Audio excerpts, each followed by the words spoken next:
In this episode, I'm going to share the dating advice that I give to teenagers as a youth pastor, and we'll be covering what I believe are the two most dangerous myths about relationships, and we'll see some biblical principles that will help Christians in dating and in relationships.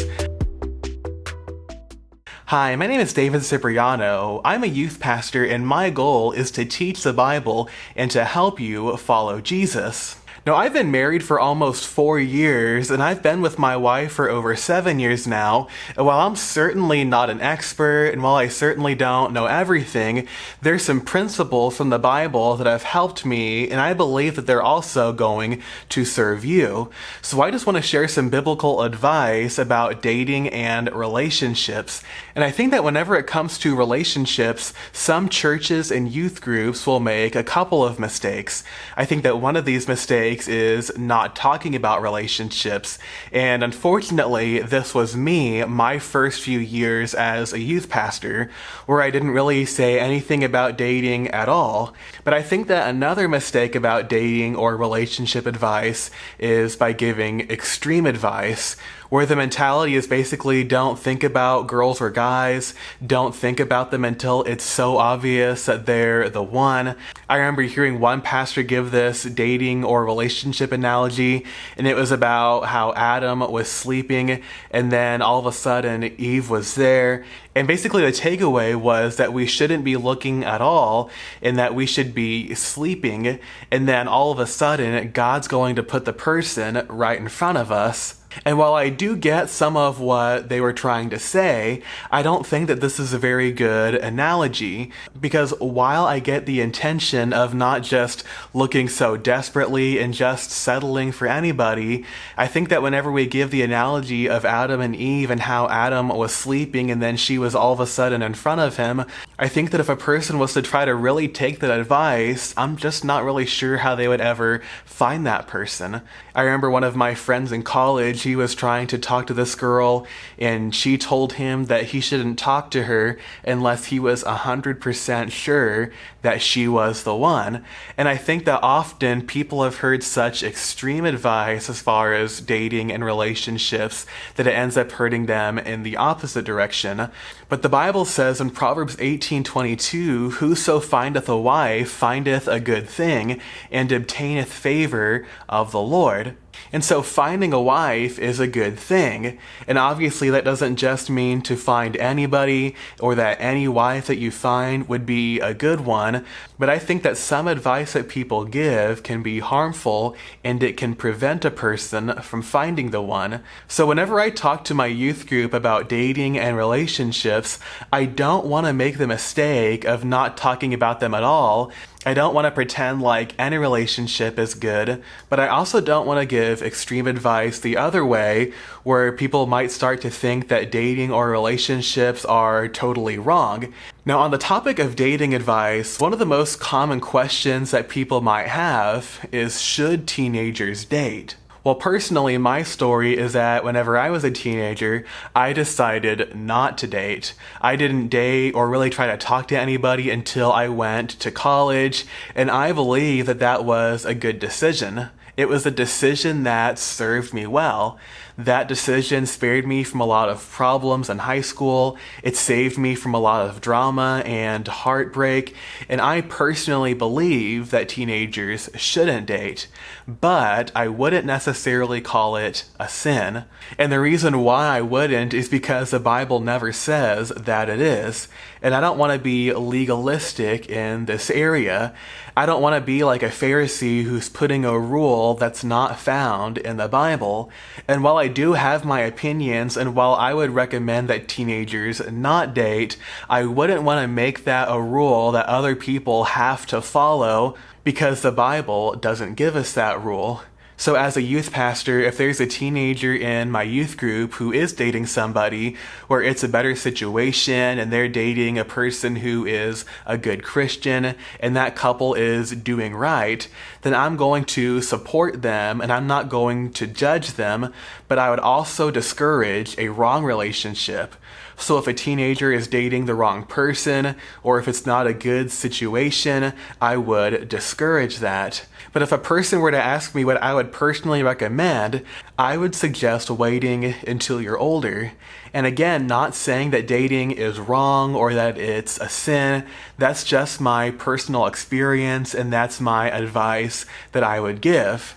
Now, on this topic of teenagers dating, a lot of people will say that teenagers need to date so that they can learn.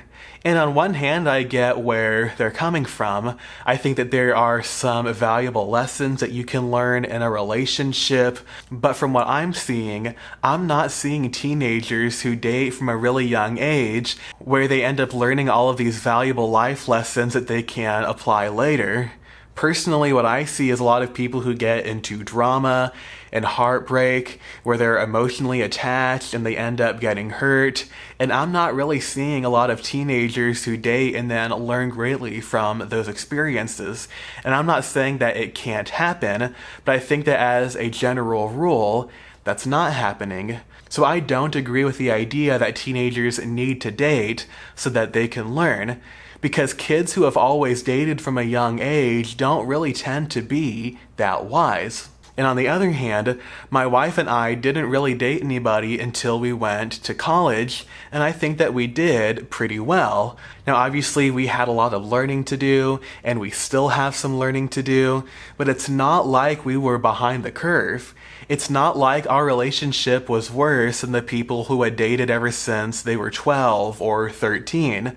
And while I think that it's good to learn about relationships, I don't think that a teenager has to be in a relationship just for the purpose of learning. Now, the Bible doesn't really say that much about dating or relationships, at least maybe not as much as we would expect it to, because it appears that the modern concept of dating didn't really exist back then.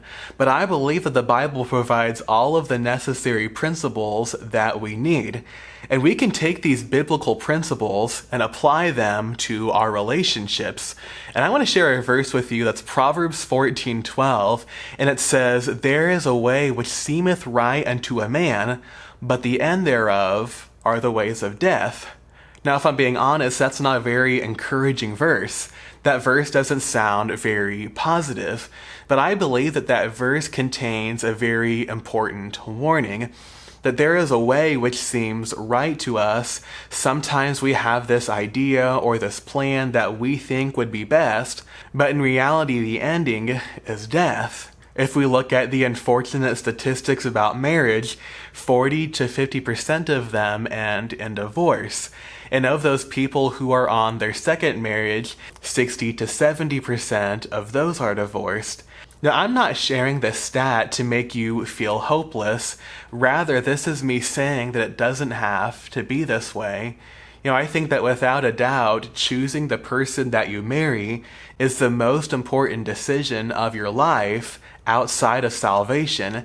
It's much more important than where you live, or what job you get, or what college you go to. The person that you marry is by far the most important decision you'll ever make, outside of trusting in Jesus Christ as your Savior. And I think that everybody knows that it's important who you marry, but I think that what people often neglect is that it's also really important who you date. You see, sometimes people will be very careful and very purposeful when it comes to marriage, but they can be very careless and just sort of do whatever when it comes to dating. And I think that this is a really dangerous mistake to be making. And what I see is many people getting stuck in the wrong relationships because they have the wrong ideas about them. And these are wrong ideas that will damage your self-worth, that will make you unhappy. These myths that people believe will make you put up with the wrong person for far too long. And I believe that these lies that many people believe will often lead to bad marriages and even sometimes divorces. So with all that being said, here's what I believe are the two most dangerous myths about relationships. And number one is that I have to be in a relationship. People often get in the wrong relationship and they'll stay in it because they have the mentality that I can't be single. I have to be in a relationship. I have to have somebody. And whenever you're in a relationship, it can be a wonderful thing. It feels good. It's nice to love somebody and to have them love you back. But far too often, people think that they have to be in a relationship. And the idea that you have to be in a relationship is going to make you tolerate bad ones. So with this myth that you have to be in a relationship, here's a few pieces of advice that I would give. First, don't rely on a relationship to be happy or fulfilled. See, don't think that a relationship will make you happy if you aren't happy already. And don't think that you can't be happy without a relationship. Now, don't get me wrong, a relationship definitely can make you happy, but don't rely on one to make you happy. You know, I really love my wife. I enjoy spending time with her. I want to be with her for the rest of my life, and my wife makes me happy. But here's the thing, I was already happy before. And I think that a lot of people just need to learn how to be single. People just need to practice contentment before the relationship. And let me tell you that if you're not content now, then a relationship wouldn't make you content. You don't have to have a relationship in order to be happy. And often people think that they have to be in a relationship, they have to date somebody, and that's going to be the thing that fulfills them. And this is just simply not true. Because if you're already discontent and unhappy, being with somebody else isn't automatically just going to flip that switch. No, you have to learn how to be content even if you're single. So don't rely on a boyfriend or a girlfriend in order to be happy or fulfilled. Just decide to be content no matter what. The next thing that I think people need to realize is that it's better to be in no relationship than a bad one. And really, I shouldn't have to say this. It should be obvious. It's better to be in no relationship than in a bad relationship. But the reason why I say this, and the reason why I often share this truth with teenagers, is because a lot of people don't seem to realize it. You know, people will tolerate being with the wrong person because it's like they have the idea in their mind that any relationship is better than being single. I remember recently hearing somebody tell somebody else that it's better to be single and wish that you were married than married and wish you were single. And I think that that's very true, and not just about marriage, but also about relationships. It's better to be single and wish that you were with somebody than to be with somebody and wish that you were single. Again, it's better to be in no relationship than a bad one. It's better to be single than to be with the wrong person. Here's how Solomon put it in Proverbs 21:19. It is better to dwell in the wilderness than with a contentious and an angry woman. I mean, think about that. It would be better to be living in the wilderness like you're homeless, you can't even find food very well. That's better than being with the wrong person. That's better than being with a contentious, angry woman.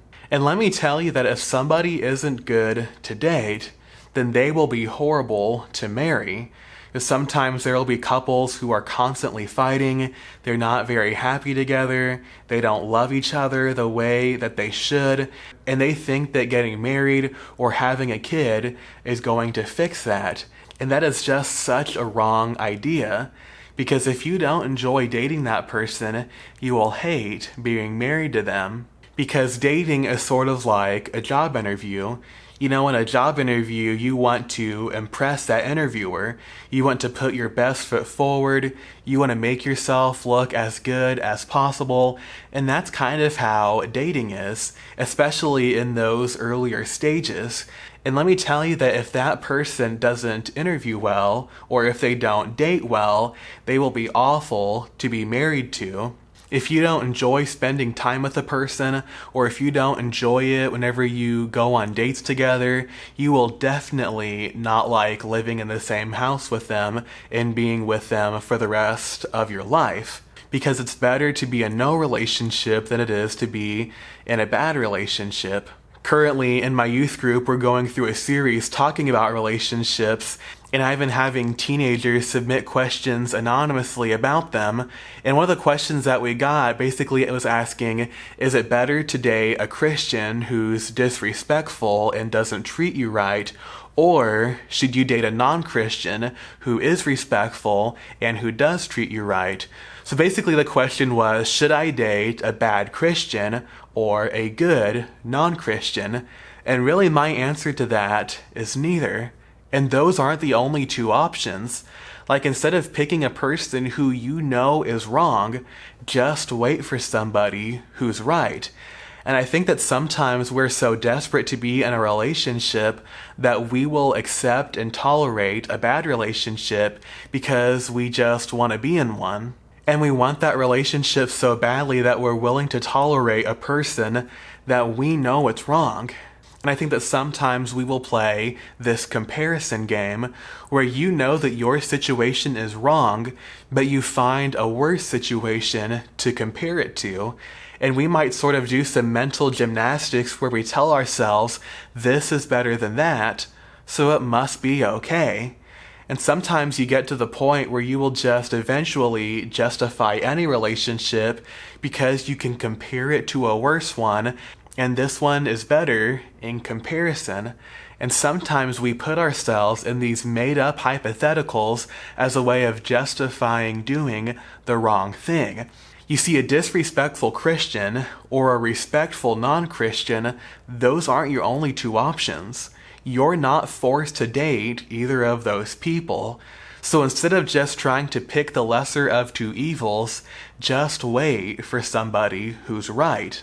And we often play this comparison game, or we choose between the lesser of two evils because we think that we have to be in a relationship. It's kind of like voting for president if you're an American, and often people won't like either of the two candidates, so they'll pick the lesser of two evils. Now, I realize that there's third-party candidates and that you could write somebody in, but I think that realistically, everybody knows that there's only two people who actually have a chance. And so what people will often do is that even if they think that both candidates are bad, they'll vote for whichever one is less bad. Because when it comes to a president, you sort of only have two options. But whenever it comes to dating, you don't.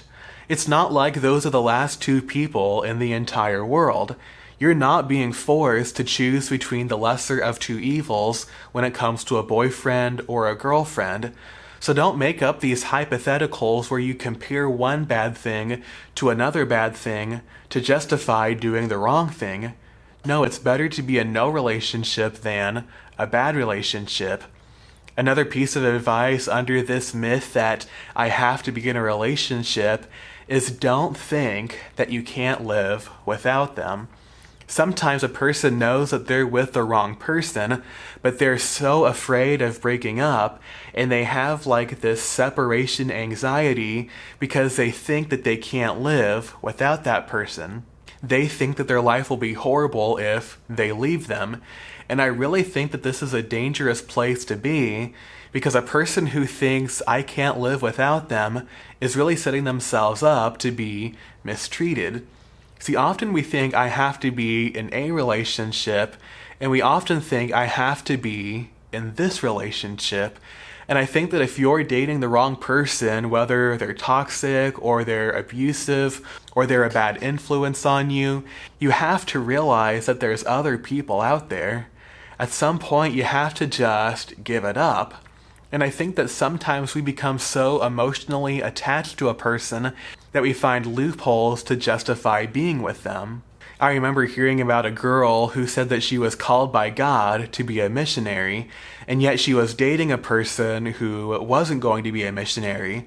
Now, I'm not sharing the story to say that everybody should be a missionary. You should just do whatever God has called you to do, but that was this girl's situation, and yet she was dating a person who was going in a different direction. And so she really wanted to be with this guy, so her solution, or at least her idea of a solution, was that she was going to be involved in her church's ministry that helped send care packages to missionaries. Now, we should realize that sending care packages to a missionary is a completely different thing than actually being a missionary yourself. Sure, sending the care package is a great thing to do and a great way to serve people, but it's nothing like actually being a missionary. And I think that if God has called you to do one thing, don't even start to date a person who's not going in that direction. Hey, you should be really careful about who you date. You should be really careful about who you get emotionally attached to, because when you get in a relationship, emotional bonds will start to form. And when those emotional bonds form, it can really be hard to start to see things objectively. And this is why people will be in such bad relationships, where their friends know that that person's bad for them, or their family knows that that person's bad for them, but because they're emotionally invested and because they're attached to that person, they can't see the situation clearly. They can't see it objectively. And sometimes people mistakenly believe, I can't live without them. I have to have this person even if they're bad for me. And it's like people have this separation anxiety, and it's really an irrational thing. Because if they're not treating you right, or if they're not good for you, don't be afraid of losing them. You can live without them. And then the fourth thing that I want to say about this myth that I have to be in a relationship is that a relationship doesn't determine your worth. Because sometimes people will think to themselves that they have to prove themselves worthy or valuable by finding a girlfriend or by finding a boyfriend. And I think that this is a belief that nobody would really say out loud, but it's an idea that a lot of people live by, where they think that they're worthless, they think that they're not really worth anything, so they think that having a girlfriend or a boyfriend will make them worthy. But a relationship doesn't determine your worth. And often when a person keeps a boyfriend or a girlfriend who doesn't treat them right, it's because they don't value themselves. And sometimes people will have low expectations in that partner because that's how they see themselves. If a person has a really low self-worth, they will end up being with the wrong person because they don't think that they deserve any better. And I think that some people need to be reminded that you do need better. You do deserve better. You see, some people will date the wrong person. Maybe they'll stick with a boyfriend or a girlfriend who has cheated on them. Maybe they'll keep somebody around for too long who doesn't respect them or value them. A lot of people will just let a person walk all over them and take advantage of them. And when people date the wrong person, it's a reflection of how they think of themselves, because they don't think that they're worth having somebody better. And whenever it comes to dating, sometimes we think that if everybody else has a girlfriend or a boyfriend, then I'm a loser if I don't. Or maybe if nobody else that you know has a boyfriend or a girlfriend, then there can be a sense of pride in being the only one. But remember that your worth comes from Christ, not from a relationship. Hey, remember that you were made in God's image. Genesis 1:26 says, and God said, let us make man in our image. The next verse says, so God created man in his own image. You are an image bearer of God. You don't have to be treated like trash. You don't have to stick with the wrong person. You don't need to date somebody who doesn't value you. You're made in the image of God, and that gives us worth. John 3:16 says, for God so loved the world that he gave his only begotten Son, that whosoever believeth in him should not perish, but have everlasting life. You see, something is worth whatever a person is willing to pay for it. And Jesus gave his life for you. God gave his Son to die in your place. And that is where we find our worth. It's in Christ. Your worth is not found in a relationship. A boyfriend or a girlfriend doesn't prove your value. They don't make you worthy. No, Christ showed that you are valuable, not because we're so great or we're doing a lot of good things, but because God loves us. Hey, being single doesn't mean that you're ugly or unattractive or worthless. So don't try to get into a relationship just to prove that you're normal. Don't think that dating somebody is going to prove your worth. And so, this first dangerous myth about relationships is that I have to be in a relationship. And then myth number 2 is I can fix them. And this might be the most common mistake that people make. It's a very common idea that people have that if this person has a bunch of issues, I can fix them.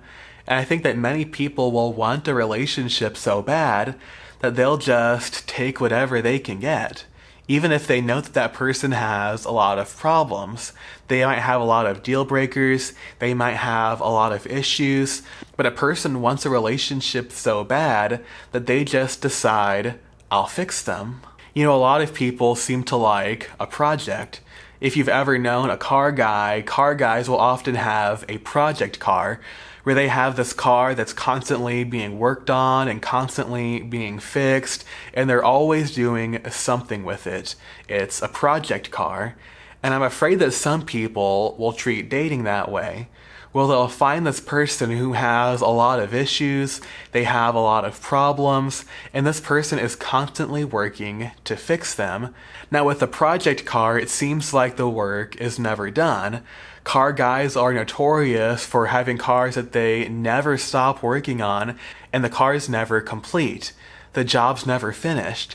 And I think that the same thing is true whenever people find a project to date. Another reason why people will find a person that they have to fix is that sometimes fixing somebody gives you a sense of control.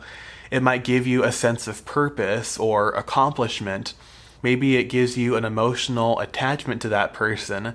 And sometimes even a person will avoid their own personal issues because they're too busy focused on another person's issues. Now, when it comes to fixing somebody, I'm not saying here that you can't be a good influence on them. No, you should be a good influence, and they should be a good influence on you. But there's a big difference between having a project versus just being a good influence. And really, if they're a project, then they're not right for you. And some people might think to themselves, I can help them. I can lead them closer to Jesus. I can share the gospel with them. I can get them more involved in church. I can help them do the right thing. But really, if your intention is just to help them, you don't have to date them to help them. You're allowed to share the gospel with somebody that you're not dating. You're allowed to be a good influence on somebody that you're not in a relationship with. And sometimes people will justify being with the wrong person because they say, I can help them. But if helping them is actually your intent, you would just help them and not date them. So a couple of pieces of advice. First, wait for somebody that you don't have to change. And remember that a Christian should never marry a non-Christian. A believer should never date a non-believer. And the Apostle Paul makes this very clear in 2 Corinthians 6. He says, Be ye not unequally yoked together with unbelievers, for what fellowship hath righteousness with unrighteousness, and what communion hath light with darkness, and what concord hath Christ with Belial, or what part hath he that believeth with an infidel? Hey, wait for somebody that you don't have to change. If they're the wrong person, don't start to date them and hope that they become the right person. Just wait for somebody who's not a project. My wife and I recently bought our first ever house, and we decided that we didn't want a fixer-upper. We didn't want a house that had a bunch of projects that we would have to be working on, because we didn't want the hassle. We aren't really good at those types of handy projects. We didn't want to tackle anything big or major. And so we decided that we wanted a house that we could just move into without having to fix any major problems. Now, I think that if we had settled for a fixer-upper, we could have bought a house sooner, we could have found one more easily, and we could have gotten it for a cheaper price. But we decided to wait until we could get the right place. And we're both glad that we made that decision. We're really happy with our house. And I think that this is a good analogy of how dating works, because waiting for the right person might take longer. It might be more difficult to find that right person, and you're going to have to be more selective in choosing this person. But in the end, whenever you find them, it's going to be worth it to not have a project. Now, when it comes to buying a house, if you're really handy and if you're willing to do the work, it can be worth it to buy a cheaper house and just fix it up. But whenever it comes to dating, there's no good reason to get a fixer-upper. There's no need to just find a project that you can fix. I think that fixing a house would be a lot easier than trying to fix a person. And really the only reasons why a person would find a project that they can fix when it comes to dating is because they're desperate, they think that they have to be in a relationship, they're impatient and don't want to wait for the right one, and maybe because they have bad taste. Hey, let me tell you that if they need fixing, they're not right for you right now. And obviously that doesn't mean that you have to find a perfect person, because there are no perfect people. But if they have some major problems that have to be fixed, let them figure those things out themselves before you date them. So don't get with the wrong person just because you're impatient. Don't be so desperate for a relationship that you date somebody who you know is bad for you. Now, I realize that there's a few people in the world who may be too picky, or maybe they have unreasonable standards and it's going to be just about impossible to find somebody that they'll like. But I really believe that a vast majority of people don't have high enough standards. And let me tell you that the right person is worth waiting for. And let me challenge you to look at a happily married couple who got married older in life, where they were just waiting for the right person and it maybe took some extra time to find that right person. Let me tell you that none of them would say, I wish I had married the wrong person so I could have been married a couple years longer. No happily married person would say that. A happily married person would say that they are glad that they waited. And similarly, you need to realize that for yourself, the right person is worth waiting for. Don't find a project that you have to fix. Don't get so impatient that you tolerate a loser. And then the final thing that I want to share is that if they only change for you, then they haven't truly changed. You see, a person might be proud of themselves for helping a person or being a good influence on them, but let me tell you that if they only change for you, it's not a real change. It's not a very sincere change. Maybe they'll do something different for you, but they're not actually different. And maybe a sign that a person is only changing for their significant other is that one day if they break up, then one of them stops going to church. That's a sign that they didn't actually change. Or maybe if one of them is on vacation, so the other one does some wrong things, they become less committed. That's a sign that maybe they're just doing it for that person and not actually changing for the Lord. Hey, if the Holy Spirit couldn't change them, then neither can you. And I think that it's a really serious problem when somebody will pretend to change for a guy or for a girl, but they wouldn't have made that change for God. And I think that it's evidence in that person's life that their relationship has become an idol, where that thing is more important to them than their relationship with Jesus. See, you don't want to be with a person who loves you more than God. And maybe this might sound messed up because you do want to be the person that they love most. And that might be hard to hear, and you might disagree with it, but realize that a person who loves God more than you is going to end up being the best type of person to be with. Because it's not like your love for God makes you love a person less, it actually makes you love them more. For me, one of the biggest keys to becoming a better husband is just by simply becoming a better Christian. The closer I am to God, the closer I'm going to be to my wife. The more I love Jesus, the more I'm going to love my wife. And so you want to find a person who loves God even more than they love you. because that type of person is going to be the best person to be with. A person who puts God first will be the most loving person you'll ever meet. And so that person shouldn't be valuing you more than they are God. And similarly, you shouldn't be either. Hey, if a person changes for a girlfriend or for a boyfriend, but they won't change for God, that's a problem. It means that their relationship is an idol. And if there's something in your life that you fix or that you change in yourself, realize that it's not just for them, it's for God. And a person who changes just to please you or just to be with you isn't really changing. And so date a person that you don't have to fix. Be with the person who does something for God, not just for you. So here's the 2 dangerous myths that we shouldn't be believing when it comes to dating and relationships. Number 1, I have to be in a relationship. See, the truth is that you don't. Don't rely on a relationship to make you happy. Don't think that it's better to be in a bad relationship than no relationship at all. Don't think that you can't live without that person. And don't think that a relationship is going to determine your worth. And then the second myth that people believe is that I can fix them. No, just make the decision to wait for somebody that you don't have to change, and realize that if they only change for you, then they haven't really changed.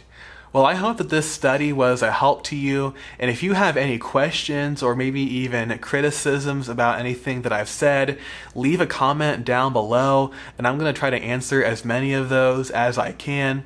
Thanks for listening to this episode of the Following Jesus podcast, and subscribe for more biblical teaching like this.